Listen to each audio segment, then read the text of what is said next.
please welcome Mr. Bill Whittle.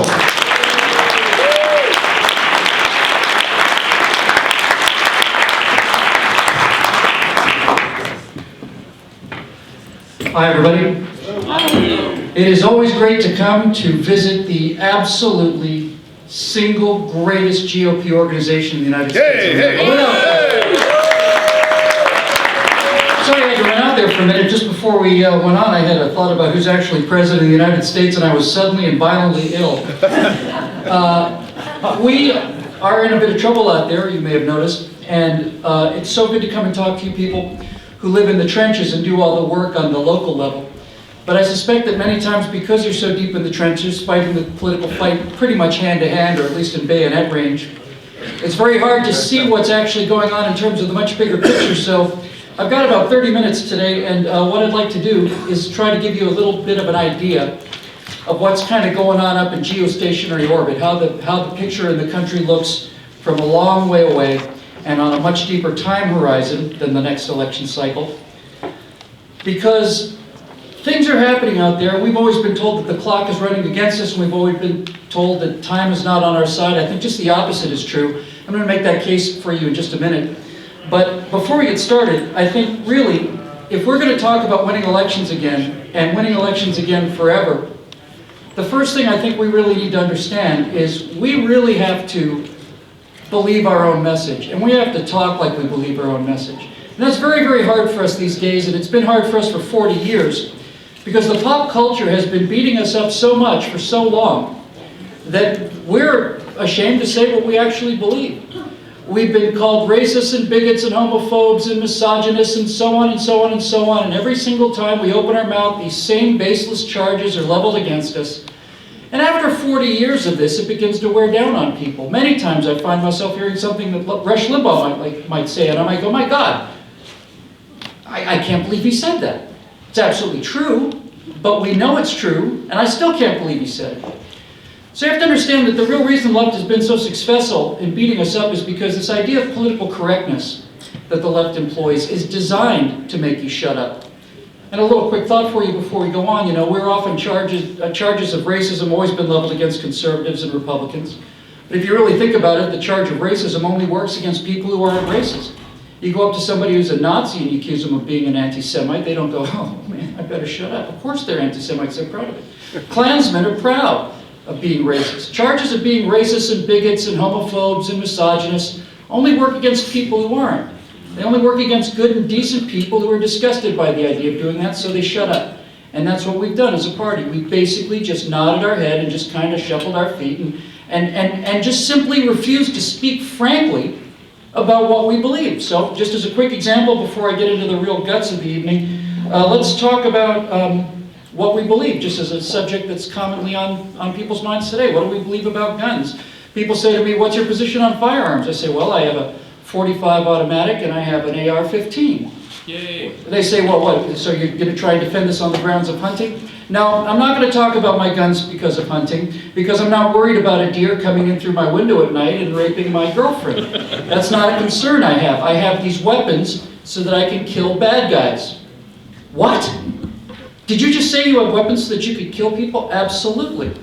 I have a .45 automatic to kill bad guys at short range, and I have an AR-15 to make sure they don't get into short range. That's what it's done for.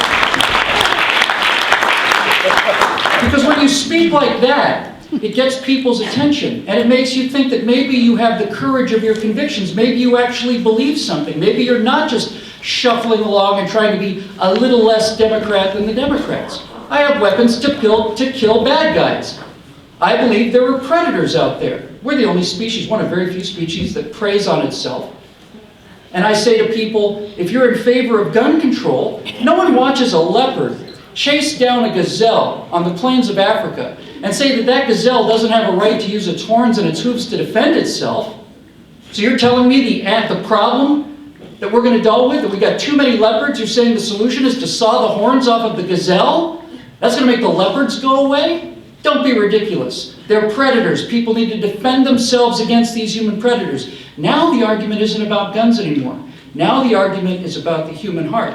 Now the argument is about crime. Now we're not talking about gun control. Now we're talking about crime control. The left doesn't want to talk about these things. They only want to ban things that they don't have anything to do with. See, it's very simple, really. Once you really understand what you believe and you're not afraid to say so, everything gets very, very simple like this. I was at Oberlin College just at the end of the year. Oberlin College is probably the most liberal college in America. Oberlin College is where good ideas go to die. And after I was done, there was an 18-year-old white kid sitting up there in the auditorium, and he said, "So you said during your speech that you're against affirmative action." I said, "Yeah, you're right, I sure am." They said, "Why are you against affirmative action?" Taking the moral high ground, you see, showing he's a better person than I am. I'm an unfeeling, no good for nothing bigot. He's a highly advanced, morally sophisticated, very bright guy. And I said, "I'm against affirmative action because I'm not a racist like you are." "What do you mean?"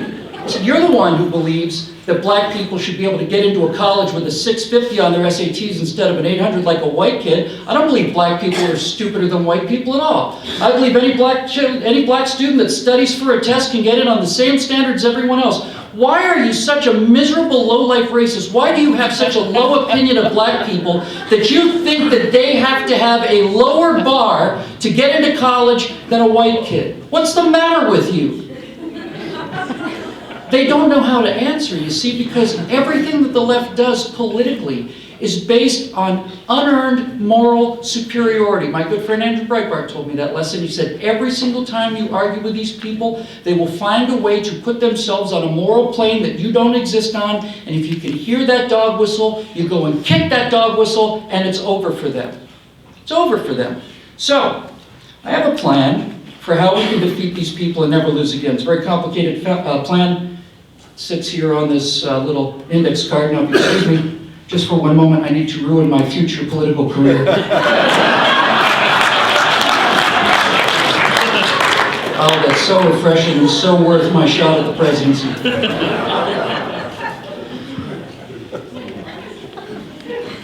Let me tell you what's on our side. And let me tell you why time is on our side if we have the wisdom to get in front of this wave and surf it instead of get washed behind it. There have been actually only 3 significant events that have happened in all of human history. Forget all the wars and the rise and falls of empires and civilizations, all that stuff. There's only 3 actual major tectonic changes that have occurred in human society, and we're in the middle of the 3rd one right now. The first wave of change was the agricultural age. We were hunters and gatherers back either to the Garden of Eden or back to 1,000,000 years BC. As long as we've been human, we've been gathering berries and throwing spears at animals, and that took us through hundreds and hundreds and hundreds of thousands of years of human history. And then all of a sudden, about 7,000 years ago, in Baghdad, between the rivers, in Mesopotamia, they figured out how they could grow crops. And if they could grow their own food, enough food to last for a year, that meant that not everybody had to go out and hunt. Not everybody had to go out and make food. That meant that we could specialize. There could be guys that do nothing but make sandals, and this guy can be a poet, and this guy can be a philosopher, and this was the rise of cities. And this was the beginning of the agricultural age. Now this government, this idea of America, this government that I have right here in my pocket, here it sits, as P.J. O'Rourke says, the Constitution of the United States and the Declaration of Independence. The Constitution is a quarter the size of the owner's manual for 1998 Toyota Camry, and it manages to govern 300 million of the most unruly people in the world. But all of the ideas in the Constitution came to us from people who were a first-age agricultural people. Now I know this is getting a little esoteric, but it's really important to understand. Our founders came from an agricultural society, so naturally the government that they designed dealt with agricultural type society. Very dispersed, very independent, very self-reliant, very much into protecting their own borders. The idea of gun control for people who lived on a border where you've got Indians and the British just never even entered their minds. So our entire idea of what government should be as a very dispersed, very centralized, very limited, very small power is based on this agricultural idea of America that our founders lived in. Now, right around the late 1800s and the early 1900s, the second great wave of human change occurred. It's called the Industrial Revolution. And what happened to America during the Industrial Revolution? Well, Thaddeus McCotter turned me on to this idea. The Industrial Revolution required that large numbers of people lived very, very close together because factories require large amounts of materials in a very small space, and all of a sudden America became a very urbanized kind of a culture, very centralized kind of a culture, very industrialized, top-down kind of a culture. And this is the point I'm trying to make to you now. Everything that goes on in Washington today, all of these power grabs, all of these unions, all of this gigantic federal power structure, this grab of power from the people that we loathe and despise so much, is doomed. It didn't matter whether Mitt Romney won or Barack Obama won. My life would have been a lot happier if Mitt Romney won, but ultimately, when it's all said and done, it's doomed because the economy leads the government. Not the other way around. The government doesn't determine what kind of an economy we have. The economy determines what kind of a government we have. And this very vertical, very centralized industrial era economy, which is epitomized by something like IBM. We're all old enough to remember this, most of us are, right? When we grew up in the industrial age, before the information age hit, there were 3 television networks. You had a choice of ABC, CBS, or NBC, and that's why we watched Hee Haw on Sunday night, because there was literally nothing else on, right? We had 3 car companies. We didn't have 17 car companies. We didn't have 200 cable channels. We had 3 TV networks, 1 phone company, 3 car companies. IBM was a company where you would start to work at 19 and you would retire with a gold watch at 65, and you had a retirement plan, and you had all of this seniority, all of this stuff. That's the result of an industrial era economy. But for 20 or 30 years now, we have been moving out of the industrial age, and this was Thad McCotter's great insight. Our economy is changing now. With this device right here in my hand, I can order steel from China right this second. Right now, I can make a phone call or send an email, and I can order steel for China. And Thad McCotter's observation, which I have been working with an awful lot, is so profound, because what it really means is that this giant, bloated, fat, stupid, monolithic, fossilized dinosaur of a government cannot possibly govern an economy that is this diversified, this small, this fast, this network, this local. It's going to fall down. It has to fall down. There's no way that this industrial era government can manage an information age economy. So why am I going to all the trouble to explain all of this to you? Well, it's because these changes are not only coming, they're basically here. And we have to stop thinking of Republicans as the party of tricorner hats and muskets, because everything that we love about America, everything that we love as conservatives, is not in our past, it's in our future. That's why the Democrats win elections, because they always talk about looking forward. But the great irony is, it's the Democrats with their big, union-driven, monolithic, massive state programs that can never be funded. They're the people who are living in the past, not us.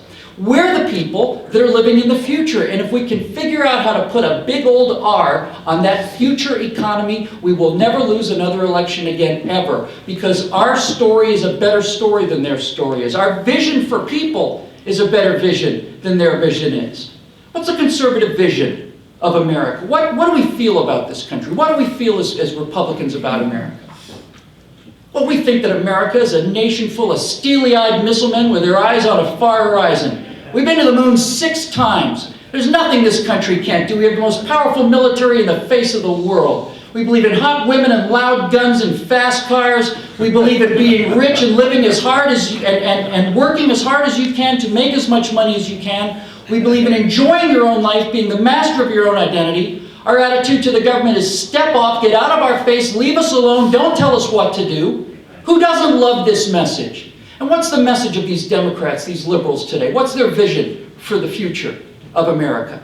Their vision for the future of America is a few filthy humans living in a thatched hut, sitting around a burning cow pie, pulling parasites off each other and eating their sustainable algae cakes and raising money for the Guatemalan water snake. Are you telling me that these are compatible visions? We're going to clean these people's clocks.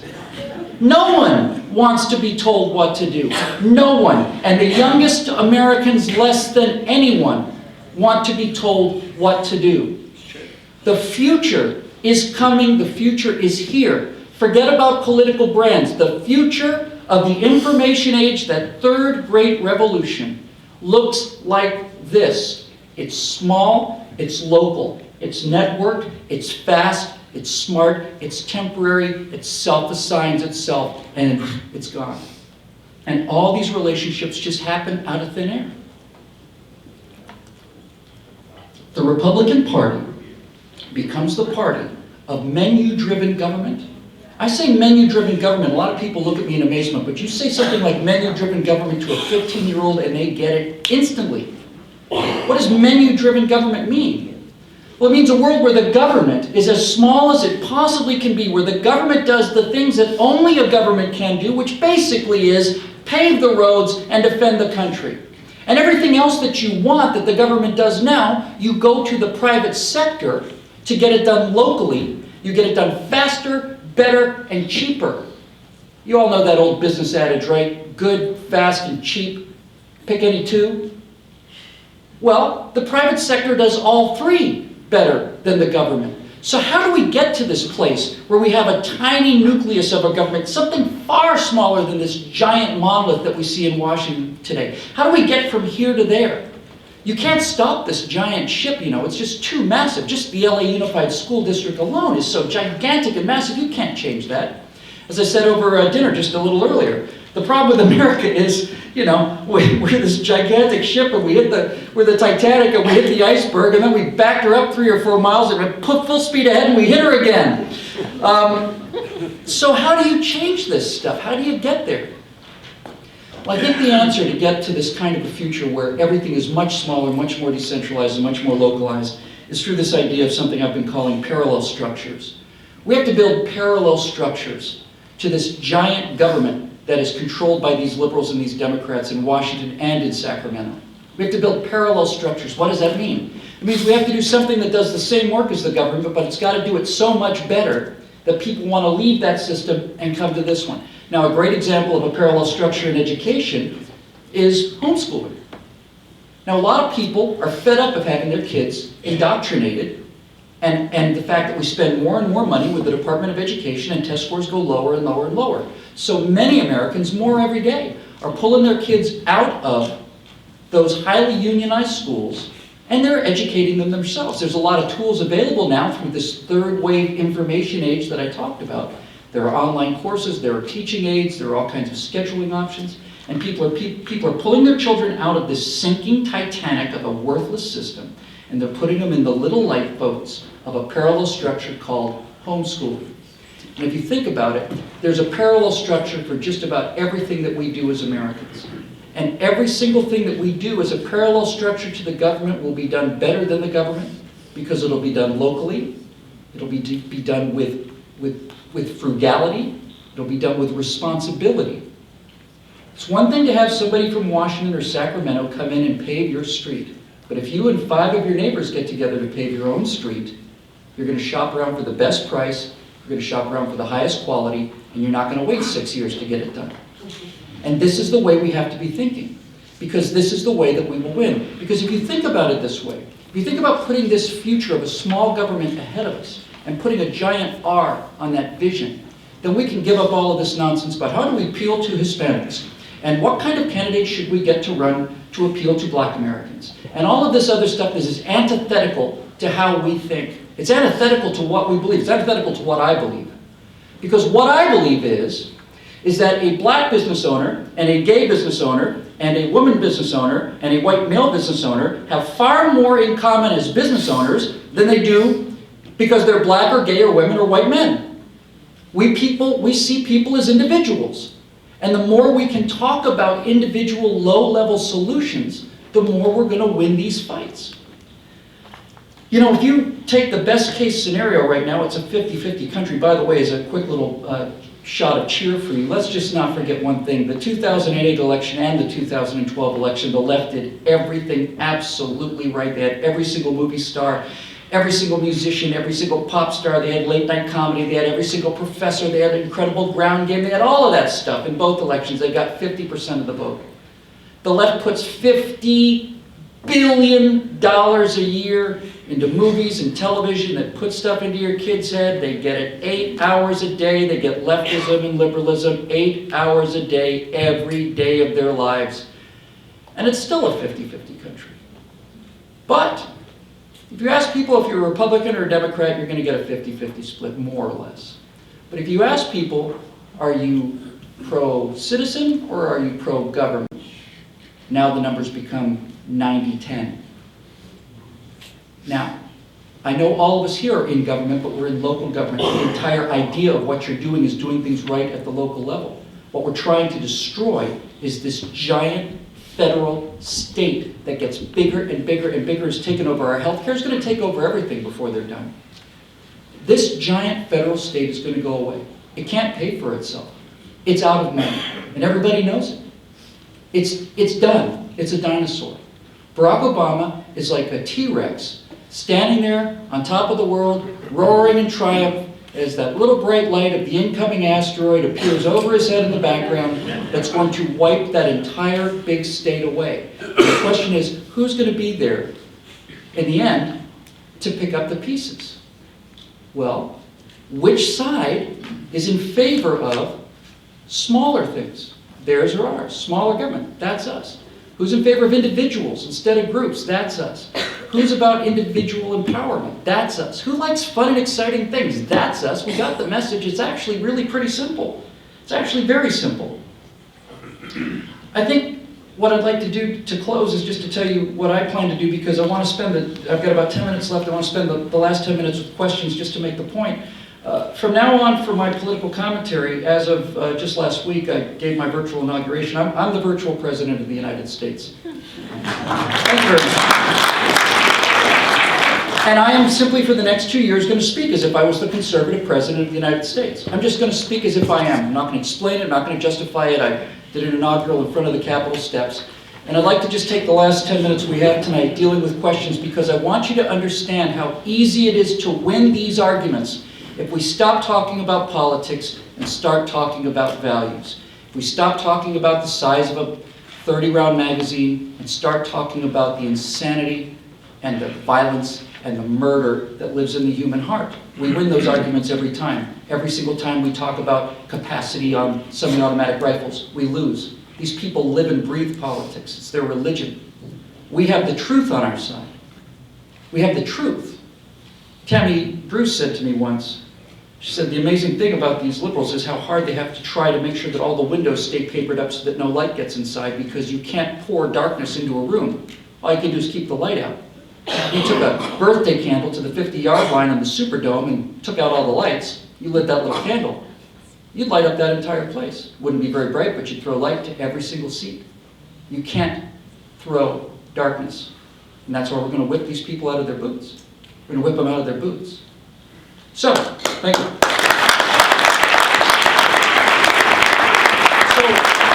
So what I'd like to do is I'd like to just take a couple of the hardest questions you can imagine, the tough ones, the kind of ones that stump you, the kind of things that you don't know how to reply to when your liberal friends ask you. I've probably got time to take 2 or 3. And I just want to show you how clear it is and how easy it is when you find somebody who actually believes what we all believe and isn't afraid of what other people are going to say about it. Because that, I think, is what sank Mitt Romney. I think he ran away from his own wealth. I think he ran away from his own success. I think he's the best man since George Washington. I think he's the most qualified man we've ever run for president. But people could tell. When he didn't release his tax returns, he was embarrassed about how much money he had. He should have been proud. Somebody should have said to him, Mitt Romney, Mr. Romney, you have $200 million. You want to explain that to the American people? He should have said, I don't have $200 million. I have $250 million. I worked very hard for that money. So thank you for having me. I'd love to take a couple of quick questions if we have time. Do we have a... Oh yeah. Back here, Mr. Paulette there. Tough question. You want to take choice away from us by overturning Roe versus Wade. So the question is the abortion issue. Well, as virtual president of the United States, I have to answer this on the federal level. Speaking as the virtual president, I can tell you that I've gone through this document very carefully. This document outlines the limits of federal power. It's very clear, and it's the thing that's most clear about it. The reason this book is so razor thin is because it's not a list of all the things that we can do. It's a list of the things that we can't do as a federal government. And I've looked through this, and abortion is nowhere in this book at all. Nowhere. Now, let's get down to the heart of the matter. How many of you in the room, let's say, are pro-choice? How many of you are pro-life? Okay. I could ask that question at a group of liberals and I'd get about the inverse reaction. Let me just give you an example to think about. How many of you during the Civil War were on the side of the North, on the side of the Union? Well, let me rephrase the question. Let me rephrase the question. No, I really messed that up. I was only a child. I completely messed up the question. Let me rephrase it. How many people in this room are pro-slavery? How many people anti-slavery? Okay. Well, let me explain something here regarding the abortion question. The entire nature of the Civil War was fought over one thing and one thing only. People talk about states' rights, but it was the states' rights to own slaves. Now here's the issue. If a slave was property, if a slave was in fact the property of a Confederate slave owner, then the Union had no business in that war, and the war was fought for an unjust reason. The Union went into the South, took away the choice of that slaveholder, took away his choice to do with his property what he wanted to, came in there at point of the gun, and enforced somebody else's will upon him, and took his property. That doesn't seem fair. Now, on the other hand, if a slave is not property, if a slave is a human being, then the North is right. You don't get to own human beings. You don't get to kill them at your leisure because they're your property. So every single liberal I've ever met is anti-slavery because they believe in their hearts that if it is a human life at stake, other people have a say about whether or not you kill that person, whether or not you abuse that person, split that family, do whatever you want to do. That is the essence of the pro-life position. This is the wedge that divides this country on the single most difficult issue we face as a people. Is it a person or isn't it? Because if it is a person, then people do have a right to say you do not have a choice to kill that child. No one is making the case that you have a choice to terminate that life 2 weeks after it's born because it's inconvenient or a hard economic hardship. No one's saying you have a choice to do that 2 days after that baby's born. So the question is it a person, yes or no? And the fact of the matter is that biologically, there are only 2 points on this line. Everything else is an opinion. There's conception and there's birth. There's nothing that happens between conception and birth that is an event. It's a process, but it's not an event. So, is it a person, yes or no? Well, this is the issue that we have to ask ourselves. And certainly, no one can tell you at which point it becomes a person. Most people of conscience in this country would agree that to abort a baby that is 9 months to term, 30 minutes before its natural birth, is murder. No one really is going to argue that. So at what point does it become a person? No one can say. We just have opinions. So now we get into the real harshness of the issue. And the real harshness of the issue is this. First of all, it's not the federal government's business. It's not in here. This is a document that constructs how to operate a machine that does very simple things. Very simple. They're all listed in here, and abortion is not one of them. Federal government's job is not to tell people what's right or wrong. The federal government's job is not to go into people's lives and tell them one thing or another. The federal government's job is to defend the country and pave the roads, and that's pretty much it. So if you ask the President of the United States, what's your opinion on abortion, his correct answer should be, I'm not going to tell you. Because the federal government has nothing to do with this. So where does the answer lie? Well, ultimately, I think the answer has to lie in the fact that America is not one country. America is, in fact, a collection of countries. The Southwest is different than the Connecticut Yankees, and the Connecticut Yankees are different than the Creoles in Louisiana, and that's a different crowd than the people who live in San Francisco, and that's a whole different crowd than the Midwest, and so on. And I think the only answer you can come up with as a person representing the federal government is, it's not the federal government's business. If anything, it's the state's business. And ultimately, it comes down to persuading people on a one-to-one level. But the answer politically is, it's not the federal government's job to have anything to do with this issue. At all. None. And I'll go further with this because I think the one other one that people have problems with is gay marriage. Look, I've looked through this Constitution. It says nothing about gay marriage. But you know what's interesting? It says nothing about straight marriage either. It doesn't say anything about marriage at all. President Obama shouldn't be having any opinion on gay marriage or straight marriage because it's not got anything to do with his job description. So the question is, how do you solve this issue? Well, in the case of gay marriage, here's what's interesting. It was only very recently that marriage was sanctioned by the state. For most of our history, and certainly through all of human history, marriage was just something that you stay together 7, 8 years, you're married. You go to a church, you're married. My personal feeling is that we should get the state out of the marriage business. If a congregation wants to marry 2 gay people, that's their business, I don't care. But what does matter is, what is in this document is, in the very first of the amendments, it says that an American citizen's freedom to practice their religion as they see fit shall not be intruded upon by the federal government. That means my job as president is to make sure that no congregation in this country is forced to do something that they find religiously abhorrent, period. That is in the Constitution. And I think that many people are mostly worried about the gay marriage issue because they do not want their church sued by the state because they deprive somebody of a right that the state shouldn't be issuing to them anyway. I really think it's just that simple. Get the state out of marriage. Get the state out of just about everything in our lives, honestly, and the world gets much easier. And we don't become a nation of busybodies, and we're not perpetually at war with our neighbors. Politics has invaded everything in this culture, and politics sucks, frankly. You know, get it out of there. It doesn't belong there. It doesn't belong there.